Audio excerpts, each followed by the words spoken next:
आज इस वीडियो में हम मौर्य साम्राज्य से संबंधित सभी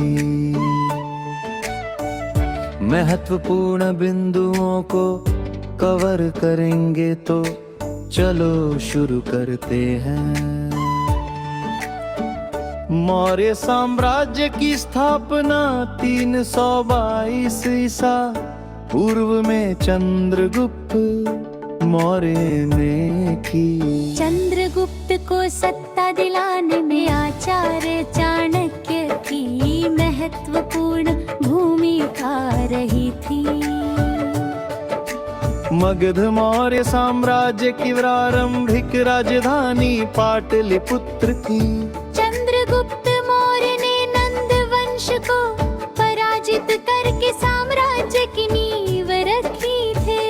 चंद्रगुप्त ने सेल्यूक्स निकेटर को हराया और उससे क्षेत्र प्राप्त किए थे। चंद्रगुप्त की शासन अवधि में अर्थशास्त्र और रणनीति का विकास मजबूत हुआ। बिंदुसार चंद्रगुप्त का उत्तराधिकारी था और उसे अमित्रघात कहा जाता था। बिंदुसार ने दक्षिण भारत के कई क्षेत्रों को मौर्य शासन में शामिल किया था।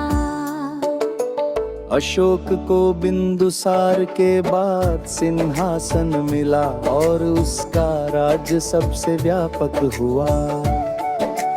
कलिंग युद्ध 261 ईसा पूर्व में हुआ और इस युद्ध के बाद अशोक ने धम्म नीति अपनाई। अशोक ने हिंसा त्याग कर बौद्ध धर्म को अपनाया और उसे पूरे साम्राज्य में फैलाया।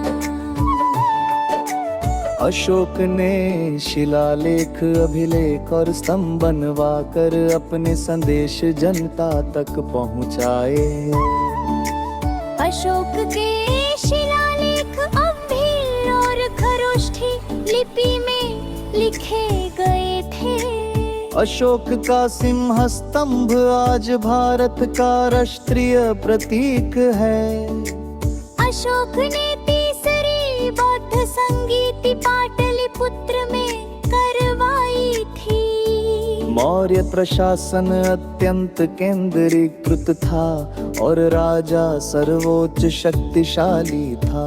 सम्राट के पास मंत्री परिषद, सेना और प्रशासनिक अधिकारियों का बड़ा तंत्र था। कौटिल्य का अर्थशास्त्र मौर्य शासन की आर्थिक और राजनीतिक व्यवस्था का मुख्य ग्रंथ था। मौर्य काल में कृषि, व्यापार और सिंचाई व्यवस्था का बड़ा विस्तार हुआ था। सड़क व्यवस्था और संचार तंत्र बहुत विकसित था। राज्य में जासूसी तंत्र मजबूत था, जो आचार्य चाणक्य की सोच का हिस्सा था।